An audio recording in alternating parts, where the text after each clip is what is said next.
ADHD symptoms. Alright, the first one. Let me see. Symptoms of ADHD. Because you know, might have a bad system. There are three groups: inattention,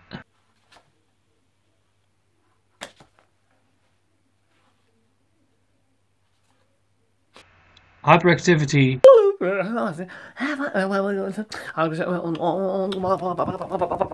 impulsivity.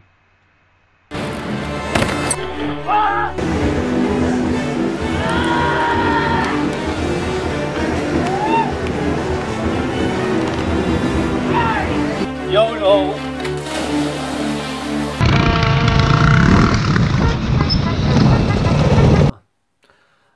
Attention deficit hyperactivity disorder. Yes, it's a disorder. It is supposed to be some malfunction of the brain, but I do not really. I don't really relate to that argument. I think it's a bunch of bullcrap, because I mean, what are the symptoms? Yes, I mean, as a kid growing up, I was always very active. I always wanted to play outside, but which kid doesn't? I mean, any kid is active. And then maybe in primary school, I could not really focus on one task. No, that's true, because it was very crowded in the classroom. Okay, so the vast majority of behavior problems in the classroom involve minor breaches of discipline. Now, the trouble's with your attitude. You don't pay enough attention in class. You don't do enough work outside of it. You don't know what the word study means. You haven't the slightest idea. To go to school, because that's how the system works. So you sit in school for 8 hours a day, and they require that you sit still behind a desk and listen to the teacher, what the teacher has to say. But it's very hard when you're not interested in when you're not challenged, like intellectually, then it's very hard. And if you have to learn things that you can't really see the benefits of learning, then it's very hard. So it doesn't automatically mean you have ADHD. Anyway, I've been diagnosed with ADHD when I was 18. No! That's 7 years ago right now. I took medication for 2 months. I took Concerta, and there is only one benefit to taking medication to prevent ADHD or to suppress it, and the only advantage is that you can really focus on me. Focus on me. Focus on me. But that's the only thing. That's the only thing that is an advantage.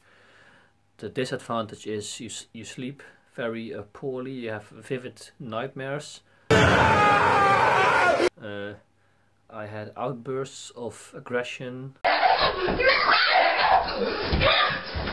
Sometimes even tears out of nowhere.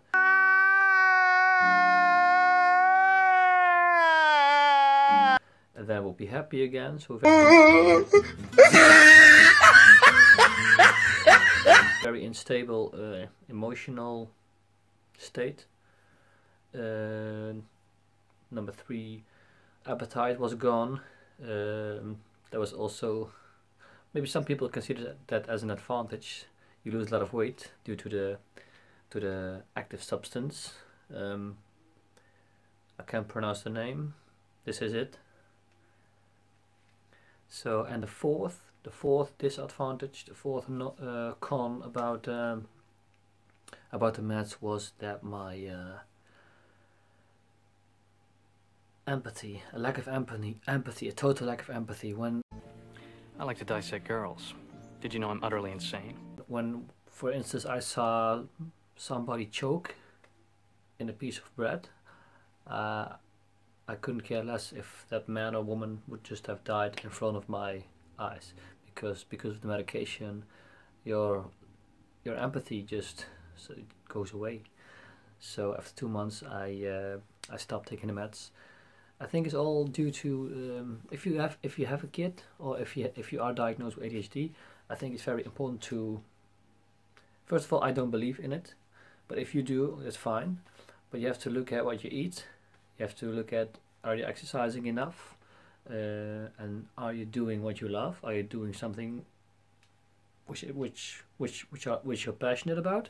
If that's the case, then there's enough of focus. There's maybe more focus than the normal people, because I mean, but at the end of the day, it's still just it's a label, I think. So dietary intake to healthy foods, stay away from all the sugars, all the processed foods, try to get 8 hours of sleep in every night. Also, a human body is not made for sitting still 8 hours a week, so you have to use your body and exercise regularly to feel your best. And if you don't, well, you get all kinds of complaints. But in today's modern world, all the doctors and physicians are very quick to draw a conclusion. So when a kid is a bit overactive, the kid has ADHD or maybe ADD. When it cannot focus, when a kid can't focus on some boring, uninteresting task, they are diagnosed with ADD. Maybe autism also, lots of cases. So one more important thing was I read the book Grain Brain, The Surprising Truth About Weed, Carbs and Sugar, Your Brain's Silent Killers, by Dr. David Perlmutter. All his patients that were diagnosed with ADHD, when he tested the patients for a gluten intolerance, and they have certain markers at which they look at, so they do a blood test and then they check, like there are certain categories, and 100% of the time the children with ADHD, they also had a gluten intolerance.